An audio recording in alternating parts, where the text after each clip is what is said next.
சந்தோஷ் சுப்ரமணியம் படத்தில் வர ஹாசினி மாதிரி வெகுளித்தனமான வைஃப் வந்து யாருக்கு அமைவாங்க? மாயி படத்தில் வர கோவை சல்லா மாதிரி ஹஸ்பண்டே தூக்கி போட்டு மிதிக்கக்கூடிய வைஃப் வந்து யாருக்கெல்லாம் அமைவாங்க? எங்கேயும் எப்போதும் படத்தில் வர மாதிரி பொறுப்பான வைஃப் வந்து யாருக்கெல்லாம் அமைவாங்க? குட் நைட் படத்தில் வர மாதிரி அமைதியாக விட்டு கொடுத்து போகிற வைஃப் வந்து யாருக்கெல்லாம் அமைவாங்க? ஆப்போசிட்டாக வரக்கூடியவங்களோட பார்ட்னரோட கோவத்தை தணிச்சு அந்த வாழ்க்கையை எடுத்துட்டு போய் ஃபைனலாக அந்த குறையோடையே வந்து நான் உங்களை லவ் பண்ணுறேன். இந்த மாதிரி பொண்ணு எல்லாத்துக்கும் அமையாதுங்க. நான் சொன்ன 4 ராசிக்கு மேக்ஸிமம் அமையறதுக்கு வாய்ப்பு இருக்குது. இந்த மாதிரி ஒரு நல்ல பொண்ணு, நல்ல குணமுள்ள பொண்ணு அமைஞ்சதுன்னா நீங்கள் அதிர்ஷ்டசாலி தான். கொடுத்து வச்சவங்கன்னே சொல்லி நீங்கள் ஆசைப்படுற விஷயமோ அதே போல் மறைக்கக்கூடிய விஷயமோ கண்டிப்பாக உங்கள் மனைவிக்கு தெரியும். எந்த பொசிஷனில் வரீங்க, தப்பு என்ன பண்ணியிருக்கீங்க, இது எல்லாத்தையும் மைன்யூட்டாக வாட்ச் பண்ணுவாங்க. அதனால் நீங்கள் தப்பிக்கவே முடியாதுங்க. இந்த பணத்தை மேனேஜ் பண்ணாத தெரியாத ஒரே ஒரு காரணத்தினால இவங்க வாழ்க்கையில் மிகப்பெரிய தோல்விகளை சந்திச்சுட்டே இருப்பாங்க. இந்த புத்திசாலித்தனம் இல்லாத தன்மையை, இலகன மனசு இருக்கக்கூடிய இவர்களை சரியான புத்திசாலித்தனத்தையும் அறிவுத்திறனையும் மனதளவில் ஊட்டி தன்னை மிகப்பெரிய ஒரு மனிதனாக மாற்றக்கூடிய ஒரு வாய்ப்பு.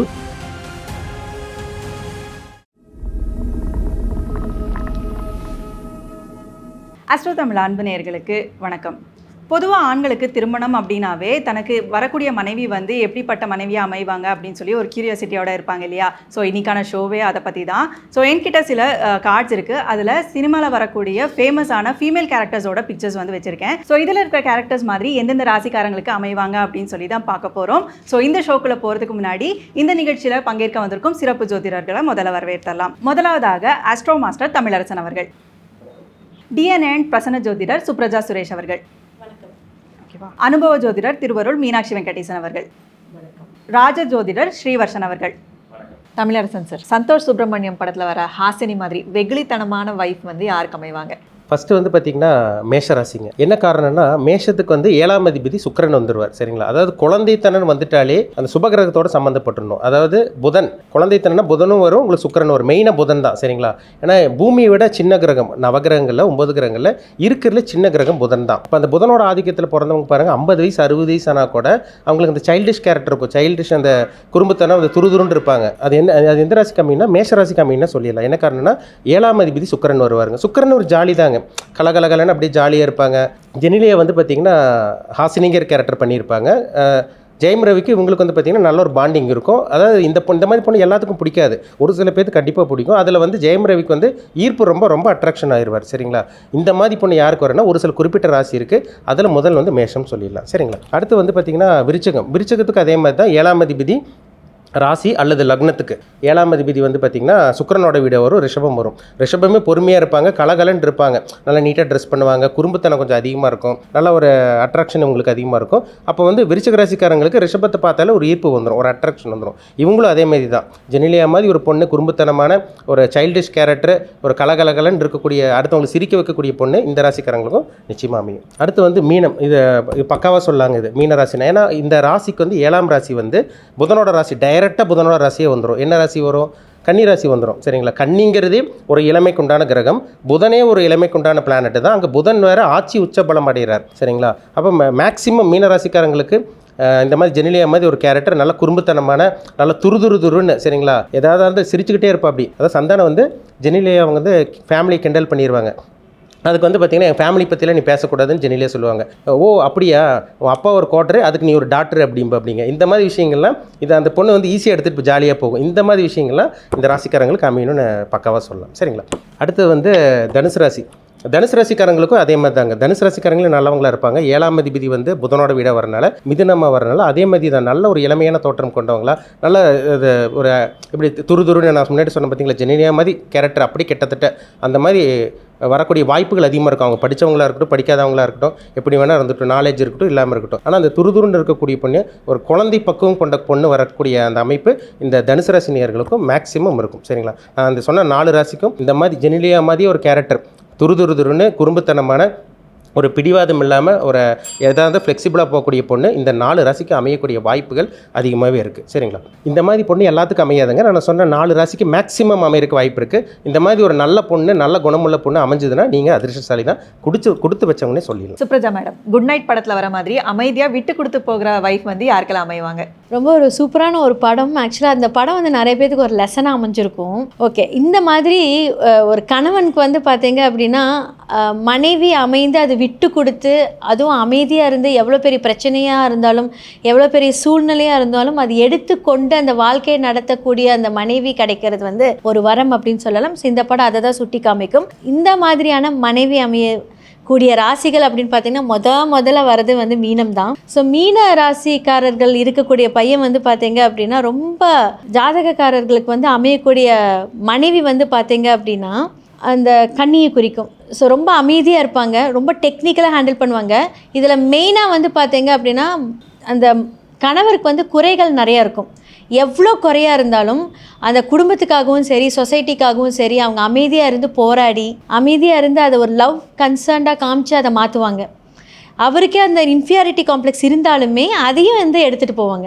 ஸோ ஃபஸ்ட்டு அதில் வரக்கூடியது வந்து பார்த்திங்கன்னா மீனம். அடுத்ததாக இந்த மாதிரி ஒரு சூப்பராக வந்து ராசிக்காரர்கள் அமையிறது வந்து பார்த்திங்க அப்படின்னா ரிஷப ராசிக்காரர்கள். ஸோ உங்களுக்கே தெரியும், கோபம் பிரச்சனை மாற்றிக்கவே மாட்டாங்க இந்த விருச்சக ராசிக்காரங்க. ஸோ ரிஷப ராசிக்கு அந்த விருச்சகம் அமையும் போது அந்த ஆப்போசிட்டாக கிடைக்கக்கூடிய மனைவி வந்து எவ்வளோ கோபப்பட்டாலுமே இவங்க அதை அட்ஜஸ்ட் பண்ணுவாங்க, அந்த அன்பால் மாற்றுவாங்க. எவ்வளோ பிரச்சனை அந்த குடும்பத்தில் வந்தாலும் அன்பாக இருந்து அமைதியாக இருந்து அந்த பிரச்சனையை எடுத்துக்கொண்டுட்டு போகும்போது கோவக்காரனுக்கு அந்த புத்தி மட்டு அப்படிங்கிற அந்த ஒரு விஷயத்தை அதை புரிய வச்சு அந்த லைஃப் எடுத்துகிட்டு போவாங்க. அடுத்ததான் வந்து பார்த்தீங்க அப்படின்னா இந்த ராசியில் வரக்கூடியது துலாம் ராசி. ஸோ யூஸ்வலாகவே சுக்கிரன் காதல் கொட்டி கொடுக்குற ஒரு கிரகம். ஸோ சுக்கிரன் செவ்வாய் அப்படிங்கிற போதே வந்து பார்த்தீங்க அப்படின்னா மேஷ வீடு வரும். ஸோ இதில் வந்து பார்த்தீங்க அப்படின்னா அவங்க யூஸ்வலாகவே மேஷம்னாலே இந்த யூனிஃபார்ம் போட்ட ஒரு கணவர், ரொம்ப ஒரு ஷார்ட் டெம்பர்ட், இந்த மாதிரி நிறைய காரகத்துவம் வந்து நம்ம அதில் வந்து இணைக்கலாம். ஸோ இவங்களுக்கு வந்து பார்த்தீங்க அப்படின்னா அமைதியாக போய் அந்த கோவத்தை வந்து தணிச்சுக்கிட்டே இருப்பாங்க. இவங்களோட குறைகள், அதாவது இந்த படம் வந்து பார்த்திங்கன்னா அந்த குறையை வந்து நிவர்த்தி பண்ணி அந்த லவ்வை காமிக்கிறது தான் இந்த படத்தோட கான்செப்ட். அதே மாதிரி தான் இந்த ராசிக்காரங்க தன்னுடைய ஆப்போசிட்டாக வரக்கூடியவங்களோட பார்ட்னரோட கோவத்தை தணித்து அந்த வாழ்க்கையை எடுத்துகிட்டு போய் ஃபைனலாக அந்த குறையோடையே வந்து நான் உங்களை லவ் பண்ணுறேன், அந்த வாழ்க்கையை நான் எடுத்து நடத்தி கொண்டு போவேன் அப்படின்னு சொல்லக்கூடிய ஒரு இடத்துல துலாம் ராசிக்காரர்கள் இருக்காங்க. ஸோ இந்த மாதிரியான ஒரு மனைவி கிடைக்கும் போது உங்களோட வாழ்க்கையே பெரிய வெளிச்சமாக இருக்கும். மீனாட்சி மேடம், மாயி படத்தில் வர கோவை சல்லா மாதிரி ஹஸ்பண்டே தூக்கி போட்டு மிதிக்கக்கூடிய வைஃப் வந்து யாருக்கெல்லாம் அமைவாங்க? எல்லா நேரத்துலையும் ஒரே மாதிரி லைஃப்பை கொண்டு போக முடியாது இல்லைங்களா? அப்போ என்னென்னா, சில கணவர்கள் வந்து பொறுப்பு இல்லாமல் இருக்கும்போது அந்த பொறுப்பாக கொண்டு போகணுன்னா கொஞ்சம் ரவுடிசம் தேவைப்படுது அந்த மனைவிக்கும். இப்போ இந்த கும்பத்தில் வச்சுக்கோங்க, பிறந்திருக்காங்க அப்படின்னா இவங்க எப்போவுமே ஜாலி கேரக்டர். எப்போவுமே இவங்களுக்கு வந்து பார்த்திங்கன்னா ரெண்டு விதமான வாழ்க்கை இருக்கும். ஏன்னா கும்பம் வந்து சனி பகவானுக்கும் ராகு பகவானுக்கும் மட்டுமே அதிகமாக இருக்கக்கூடிய இடம் அது. நட்சத்திரம் பார்த்திங்கன்னா ஹதயம் இயங்கிட்டு இருக்கும். அதனால் மனைவிக்கு தெரியாத ஒரு ரகசிய வாழ்க்கை கண்டிப்பாக கும்பத்துக்கு இருக்கும். அப்போ தெரிஞ்சதுன்னு வச்சுக்கோங்க, கோவை சொல்ல மாதிரி தான் அந்த படத்தில் டைலாக் ஒன்று வரும், மாமாவுக்கு எப்போ கஞ்சி ஊற்றுவேன்னு சொல்லி கேட்கும்போது எங்கள் அக்கா வராங்க அவங்களே ஊற்றுவாங்கன்னு சொல்லுவாங்கள்ல, அந்த மாதிரி தான். ஸோ என்னென்னா, பொதுவாக நம்ம வந்து நம்ம ஃபேமிலிக்குள்ளே இருக்கணும் இல்லைங்களா? ஃபேமிலி தாண்டி வெளியே போகும்போது தான் சில விஷயங்கள் வந்து மனைவியோ என்ன பண்ணுவாங்க, கவசரலா மாதிரி அடி வாங்குற நிலமையும் வரும். வீட்டுக்குள்ளே வந்துட்டால் வெளியே புளியாக இருப்பீங்க, ஆனால் வீட்டுக்குள்ளே வந்து பூனையாக தானே இருக்கணும். அப்போ என்னென்னா, இந்த கும்பத்தில் பிறந்தவங்க எப்போவுமே சிம்மத்துக்கு உண்டான ஒரு விஷயம் 7ஆம் இடம் பலம். அவரே 3ஆம் இடத்துல உச்சமாவாருங்க சூரிய பகவான். அதனால் நீங்கள் பூனையாக வீட்டில் இருக்கிறத விட வெளியவும் சரியாக இருந்துட்டீங்க அப்படின்னா அடி உத தப்பிச்சுக்கலாம்.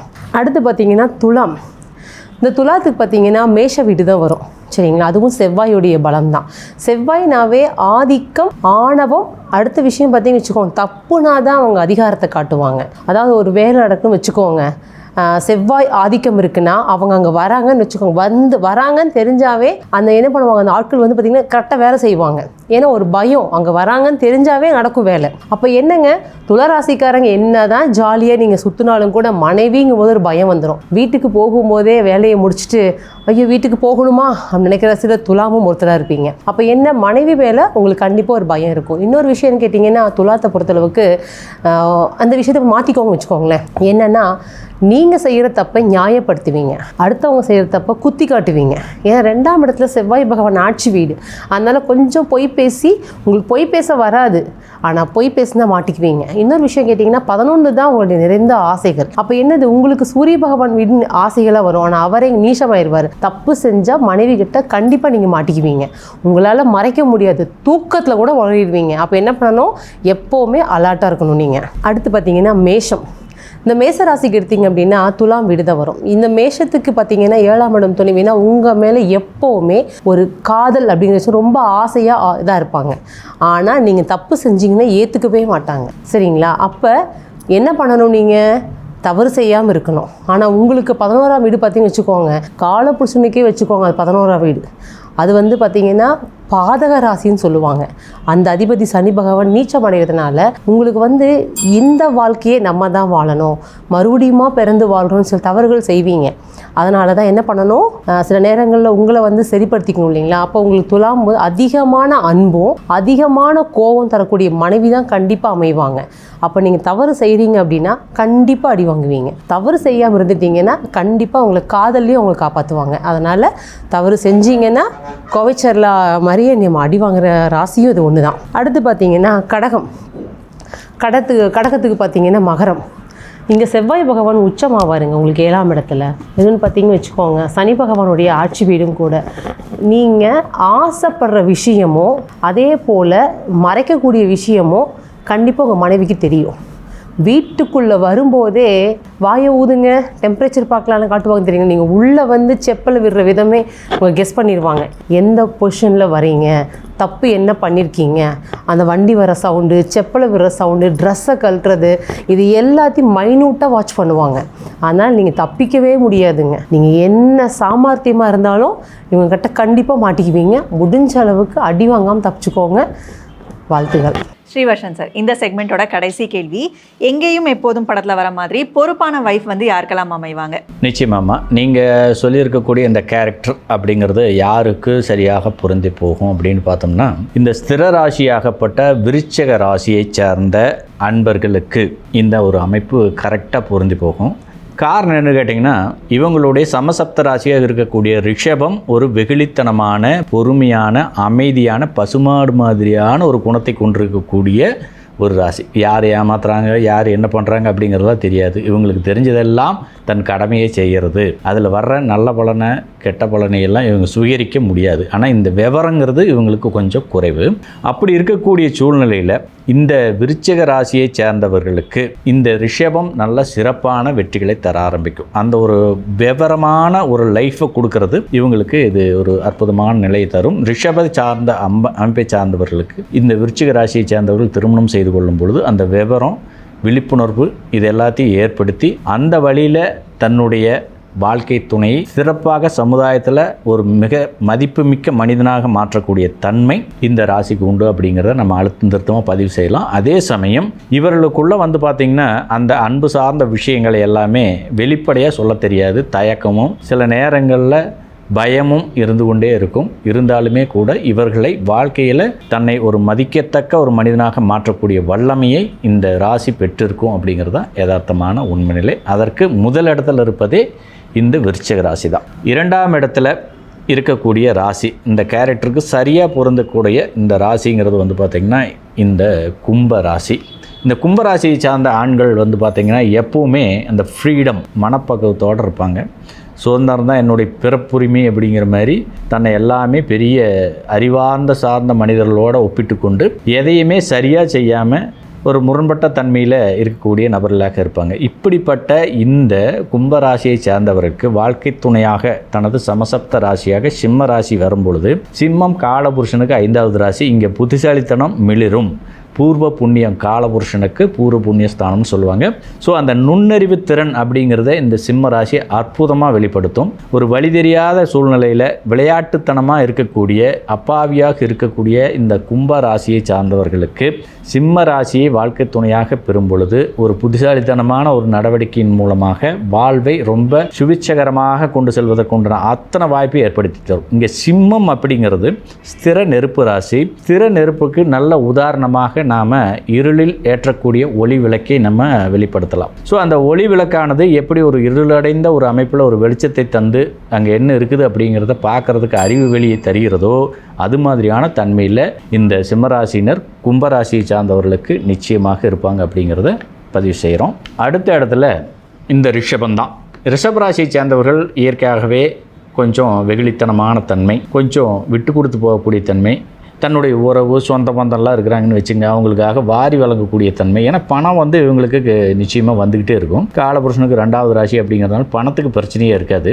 இந்த உலகத்தில் இருக்கக்கூடிய எல்லா விதமான பொருட்கள்லையும் வியாபிச்சு நிற்கிறதே இந்த ரிஷபம் தான். ஸோ அந்த ரிஷப ராசியில் வருமானத்தை எடுக்கக்கூடிய ஒரு வாய்ப்பு இவங்களுக்கு இருக்கும். இந்த பணத்தை மேனேஜ் பண்ணாத தெரியாத ஒரே ஒரு காரணத்தினால இவங்க வாழ்க்கையில் மிகப்பெரிய தோல்விகளை சந்திச்சுட்டே இருப்பாங்க. இந்த புத்திசாலித்தனம் இல்லாத தன்மையை மண் போன்று இருக்கக்கூடிய இவர்களை ரொம்ப இலகன மனசு இருக்கக்கூடிய இவர்களை சரியான புத்திசாலித்தனத்தையும் அறிவுத்திறனையும் மனதளவில் ஊட்டி தன்னை மிகப்பெரிய ஒரு மனிதனாக மாற்றக்கூடிய ஒரு வாய்ப்பு இந்த விருச்சிக ராசிக்கு உண்டு. சமசப்த ராசியாகப்பட்ட விருச்சிக ராசிக்கு உண்டு. இந்த இடத்துல இவங்க ஒரு தற்குறியாக இருந்தாலுமே கூட ரிஷபராசியை சேர்ந்தவர்கள் விருச்சிக ராசியை சேர்ந்தவர்கள் தன்னுடைய மன ஆற்றலின் வழியில் இவங்களை தெளிவுபடுத்தி ஒரு மிகப்பெரிய செல்வந்தனாக்கக்கூடிய ஒரு வாய்ப்பு நிச்சயம் உண்டு. ஏன்னா விருச்சிகம் அப்படிங்கிறது இங்கே நீர்த்த ராசியாக இருக்கும்.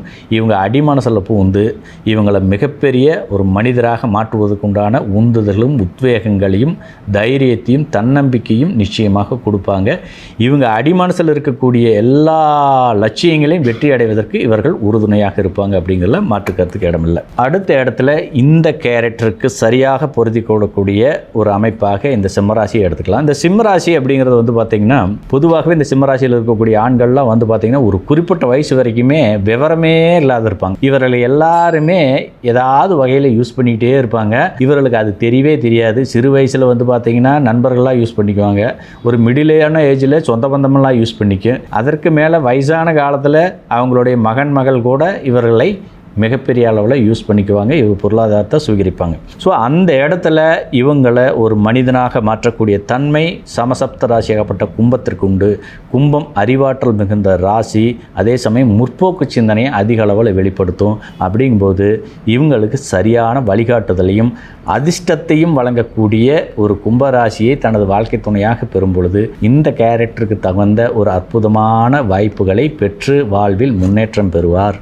அதே மாதிரி குடும்ப வாழ்க்கை, இல்லற வாழ்க்கை, சரியான வாழ்க்கை துணை அமைவதெல்லாம் இறைவன் கொடுத்த வரம். எனவே இந்த இறைவன் கொடுத்த வரத்தை பெறுவதற்கு நிச்சயமாக நமது ஜாதகத்தில் சுய ஜாதகத்தில் குடும்பஸ்தானம் என்ற 2ஆம் வீடு, களத்திரஸ்தானம் என்ற 7ஆம் வீடு, அயனசயனஸ்தானம் என்ற 12ஆம் வீடு ஆகிய 3 வீடுகள் வலிமையாக இருந்தால் அனைவருக்குமே நல்ல ஒரு இல்லற வாழ்க்கையும் வாழ்க்கை துணையும் அமையும் அப்படிங்கிற ஒரு அற்புதமான விஷயத்தோடு இதை நாம் நிறைவு செய்கிறோம். ஸோ ரொம்பவே இன்ட்ரெஸ்டிங்காக சினிமாவில் வரக்கூடிய ஃபேமஸான ஃபீமேல் கேரக்டர்ஸை வச்சு இந்த மாதிரியான ஒய்ஃப் வந்து யாருக்கெல்லாம் அமைவாங்க அப்படின்னு சொல்லி கேட்டிருந்தோம். நம்ம ஆஸ்ட்ராலஜர்ஸுமே வந்து ரொம்பவே ஃபன்னாக அதுக்குண்டான பலன்கள் வந்து சொல்லியிருக்காங்க. அண்ட் ஏற்கனவே நம்ம ஆஸ்ட்ராலஜர்ஸ் வந்து சொன்ன மாதிரி இது எல்லாமே வந்து பொது பலன்கள் தான். உங்கள் சுய ஜாதகத்தில் என்ன மாதிரியான அமைப்புகள் இருக்கோ அது மாதிரி தான் உங்களோட ஒய்ஃப் வந்து அமைவாங்க.